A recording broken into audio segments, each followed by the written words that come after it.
You're watching Moms Matter. I'm your host, Shirin Yadigar, and we are dedicating this week to October 7th, the victims of October 7th, and the heroes amongst us. And today we have IDF Commander of Logistical Operations, who is only 24 years old and served for 16 months during the war to protect our people. He's here today, Naveh Marom, to share his stories with us and to tell us the truth about what really happens in Israel during the war. You are a hero, really a hero. Thank you for your service. With love. With love. You were telling me before we started that your story's different because you grew up with Palestinians in Judea and Samaria. And you grew up to always love your neighbors. There was never any hate in, your education or your upbringing. Tell us a little bit about how you were raised. Yeah, so I'm gonna take it even a little deeper because my childhood was really revolved around the Jewish values. And when I say Jewish values, it's only love, love your neighbor, love everyone. And you can't just not do it, you can ignore it. Um, yeah, so we were doing in the day to day, we were doing business with them. We were even some of us had wedding invitations, everything. So yeah, that's how I got raised in my household, my parents' household. Um, again, what gotta you're editing it, right? That's okay. Uh, And then at the age of 18, like everyone else in Israel, you get recruited to the army. Yes, definitely. So you're a citizen, you grow up to be a citizen, you got raised in a certain way, and then you got recruited like for a mandatory service for almost 3 years. And that's where you need to show up for your people and actually give your whole, your beautiful, this beautiful time when you're only 18 to serve the country. And I did it with love. And that's it. In my service, nothing, not a single war started. Maybe an operation here and there, but a year later, a year and some later, the war started. And so you had to go back and you became a commander of logistical operations, which Yeah, meant that only at the age of 22, you were overseeing serious operations that were taking place during the war. yeah. So I was given a lot of responsibility during my serving the reserves.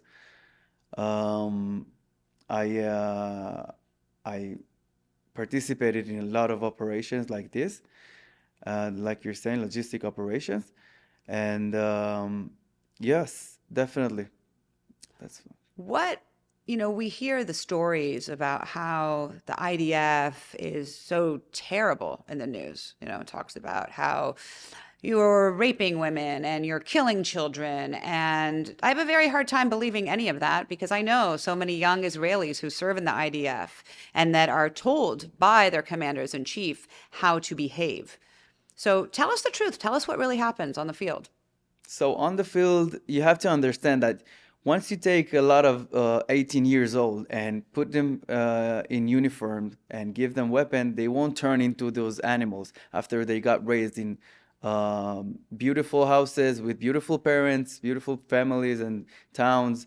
It's not gonna happen, okay?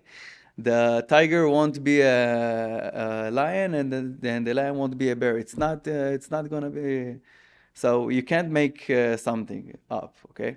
You take the same kid that grew up in a nice neighborhood and give him a uniform and a gun, he won't do things that he probably won't do in his own house. Um, so that's the simple logic.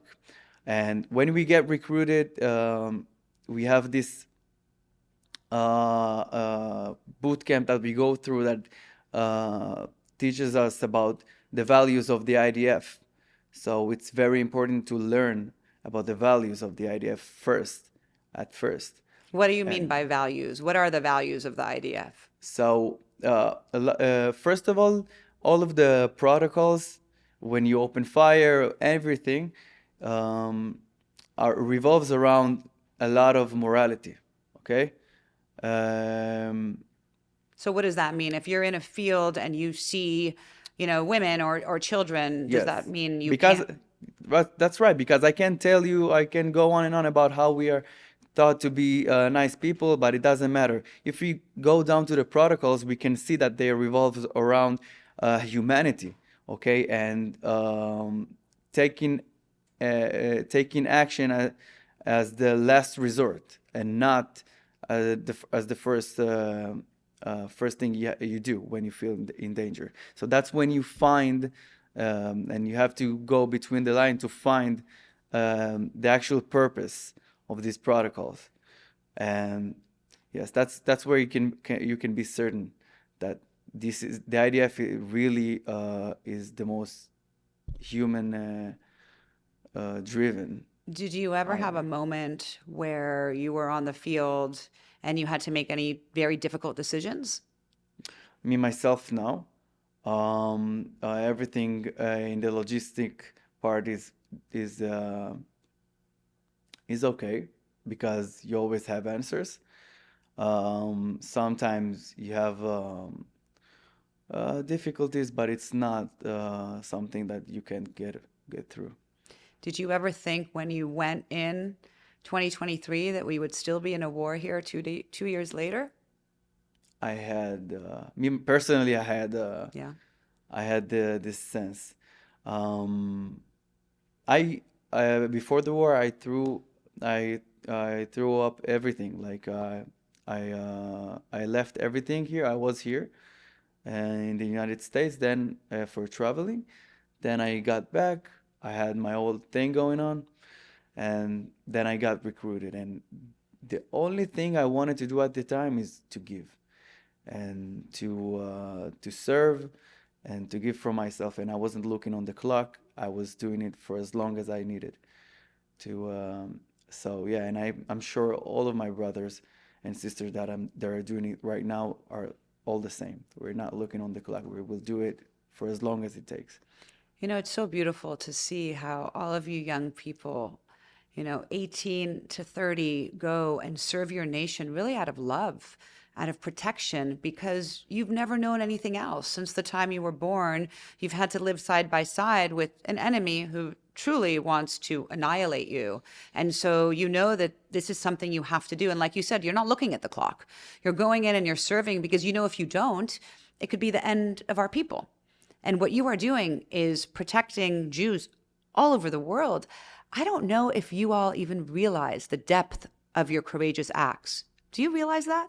Right, because I don't think we do, and I don't feel like a hero to myself. I feel like I have brothers and sisters that are much heroes than I do, and they did a lot of uh, heroic stuff, and honestly, they don't feel heroes well, all the same. So um, yeah, it's sort of it's kind of a mentality that we grew up into.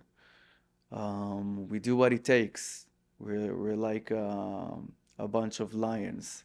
You That's are. how I call us. You are lions. And It's how does it make you feel when you're fighting on the ground, physically, and you're watching around the world all the hate against Israelis and against Jews? How does that make you feel? Do you feel that you're safer in Israel in combat on the ground than you are when you see the diaspora and you see all the hate filled in the streets and the protests against our people?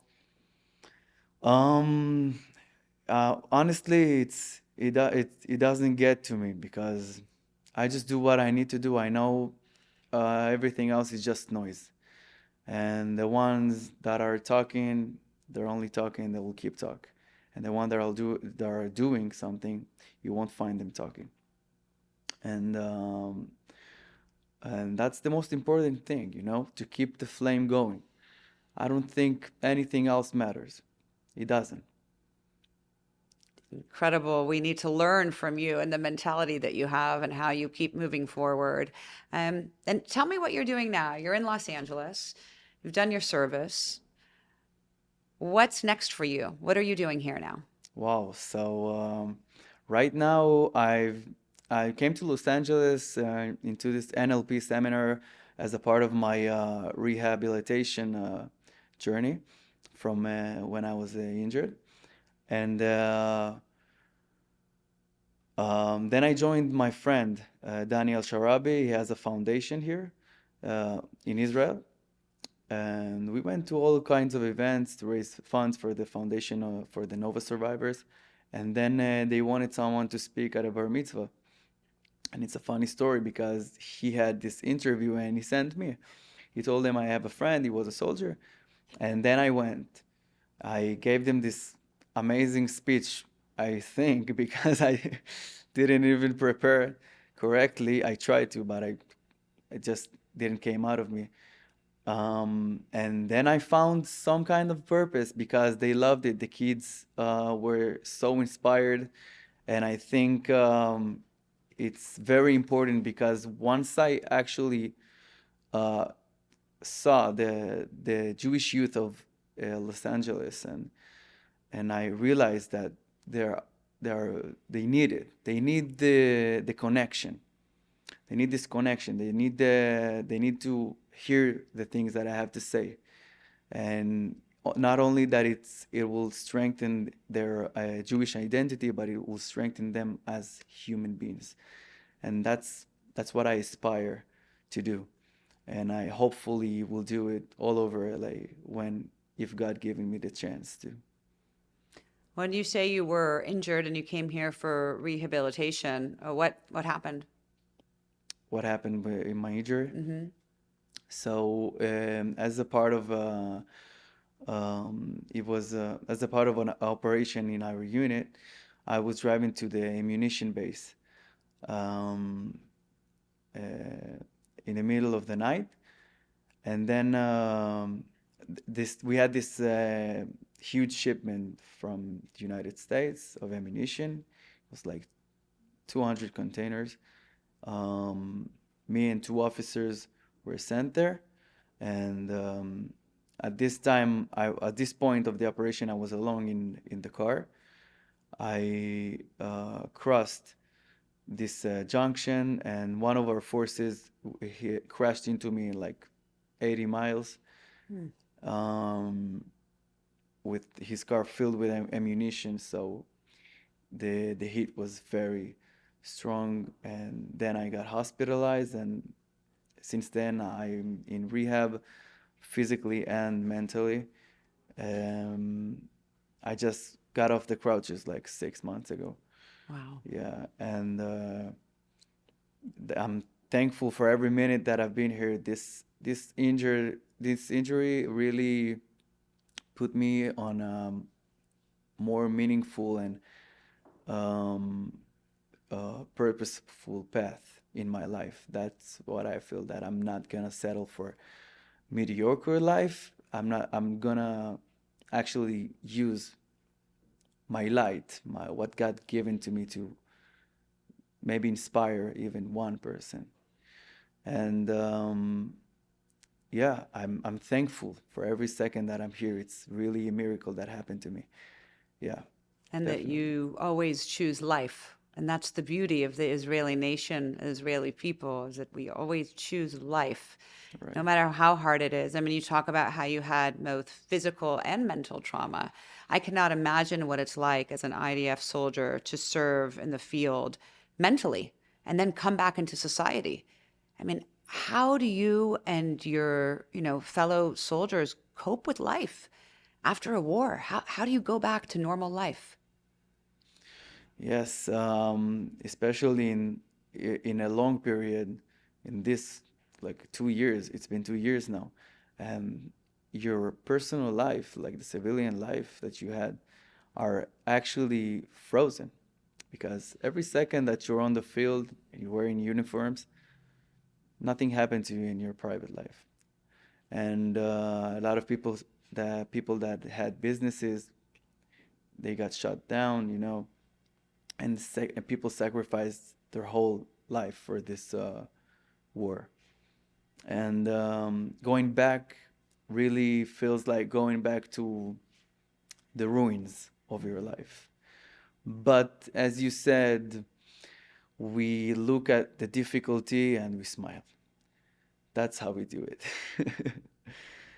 Really incredible. I mean, you are incredible. If you have one piece of advice to give to Jews around the world based on your experience of pain and resilience and overcoming some very, very hard moments in your life that we are all experiencing now in our own ways, what's that one bit of advice you would give to all young people around the world? I think I think what helped me, that I would like to also share, it's um, when difficult time hit you, the most important thing is to be rooted and connected to bigger things. Okay, let's say I joined the army. It's bigger than me, so it gives me power. Power is to deal, to cope with every difficulty that comes my way. And I think in life we don't have the army all the time, but we have God. And if we are deeply connected and we embrace this eternal vision on our lives, and we realize that it's all part of the journey, we zoom out of the difficulty. We look at the bigger picture. It helps us to cope, and that's my advice. Be rooted in the Judaism. It's beautiful. It makes you strong. That's beautiful advice, and it's so true. And I think, unfortunately, so much of the world has pulled away from religion. But when we look to God and Hashem for guidance and grounding, it gives us a lot of strength. You give us a lot of strength. We're so grateful to you. I wish you all the best in your journey and your purpose. Thank you for being here. Thank you for all that you do for our people. Thank you for having me. Thank you. Thank you. Thank you, everybody, for watching. And to know the truth that IDF soldiers, just good young people that are really just out there to protect their people. That's all it is. So if you liked what you saw, please share this video with your friends and let people know the truth and dispel all these myths that are out there about our amazing young IDF soldiers. And we hope we'll see you next time right here on Moms Matter.